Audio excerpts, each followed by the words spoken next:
Le 7 avril dernier, aux alentours de 19h30, un incendie d'une très grande ampleur s'est déclaré ici sur le centre de tri de Paris 17e qui a nécessité une intervention massive des sapeurs-pompiers de Paris, puisque 200 d'entre eux ont été mobilisés dans la première nuit, une dizaine de véhicules. Ils sont restés sur site pendant presque 15 jours. L'incendie était éteint, mais il fallait continuer à le surveiller. Cet incendie inédit dans l'histoire du SICTOM a laissé le bâtiment derrière nous détruit pour l'essentiel. Il n'y a que les locaux administratifs qui a priori sont pas détruits, mais le reste, la zone process, la zone aval notamment, sont fortement impactés. On a des dégâts matériels qui sont colossaux, mais heureusement, et je veux le redire, on n'a pas eu à déplorer, et ça a été notre priorité, de victimes. Il n'y a pas de blessés, et pourtant il y avait 30 personnes sur site au moment où l'incendie s'est déclaré, donc le plus important il est là. Je veux quand même être rassurant sur un élément, c'est l'impact sanitaire de cet incendie. Selon les données qui nous ont été fournies par le laboratoire central de la préfecture de police et par l'agence régionale de santé,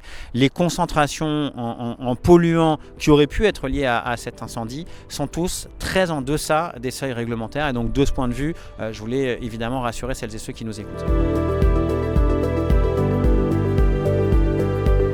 Dès le 7 avril au soir, en fait, les équipes du SICTOM se sont mobilisées pour que dans la matinée du 8 avril, l'ensemble des EPT à compétences collecte adhérents au SICTOM puissent continuer à déverser les collectes sélectives dans des centres dédiés à ce flux. Donc on a évidemment mobilisé d'abord nos propres installations, nos autres centres de tri, et notamment les centres de tri de Romainville et de Nanterre qui sont les deux plus proches. Un travail a également été fait auprès de syndicats partenaires, avec des conventions qui ont été signées avec des syndicats publics un peu partout en Ile-de-France, après qu'on ait sollicité également des exutoires privés, en allant évidemment toujours au plus proche et au moins cher, mais l'enjeu avant tout c'était de garantir que le tri qui continuait d'être effectué par les habitantes et les habitants de la zone SICTOM soit suivi d'effet avec une valorisation matière dans des centres dédiés. Et je veux vraiment insister sur l'extrême vigilance qu'on a accordée à la sécurité. C'est évidemment un intangible pour le SICTOM, mais ça l'est encore plus dans ce moment, parce qu'on sollicite peut-être plus que davantage nos propres centres, notamment le samedi, avec des centres de tri qui fonctionnent sur des plages horaires plus importantes pour pouvoir traiter des flux plus importants qu'à l'accoutumée.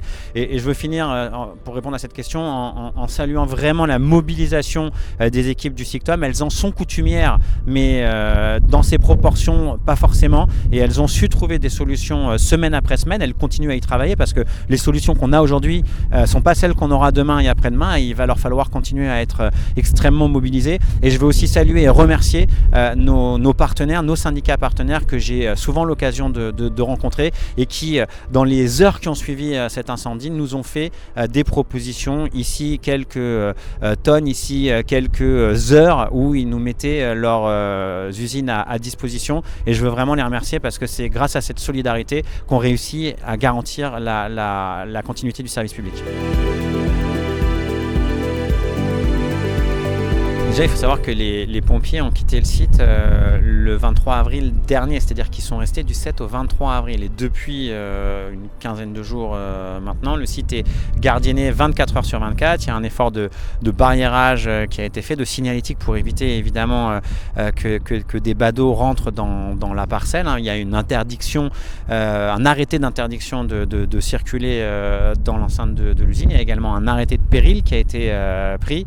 Là d'ailleurs, je me situe dans une parcelle juste à côté, parcelle de l'entreprise Prologis, qui nous permet d'avoir une vue sur le centre de tri de Paris 17. Mais on ne peut pas encore, c'est ça qu'il faut comprendre, accéder au site. On a pu procéder à des survols via des drones pour aller un peu plus dans le détail de l'étendue des dégâts, et ce qu'on voit, c'est une usine qui, pour au moins les 2/3, les 3/4 est ravagée, mais on n'est pas encore en capacité de dire exactement ce qu'il va falloir faire. Et donc il y a une étude diagnostique qui va être lancée, qui va nous permettre d'identifier les prochaines étapes, de voir quel est l'état de la structure, comment et quand et de quelle manière il va falloir déconstruire. On espère qu'on pourra bientôt, sur la base de cette étude, savoir comment les choses vont être amenées à se passer. Oui, je souhaite qu'on puisse reconstruire une usine sur site, un centre de tri ici dans le 17e arrondissement de Paris pour répondre aux besoins sur ce flux, mais aussi pour mieux prendre en considération les récentes évolutions réglementaires, les évolutions réglementaires potentiellement à venir pour toujours mieux valoriser le flux de collecte sélective. On a ce besoin ici à Paris 17. On avait avant même cet incendie un besoin général et on avait identifié une parcelle sur l'actuelle usine d'Ivry qui sera déconstruite au moment où on mettra en service la nouvelle usine d'Ivry.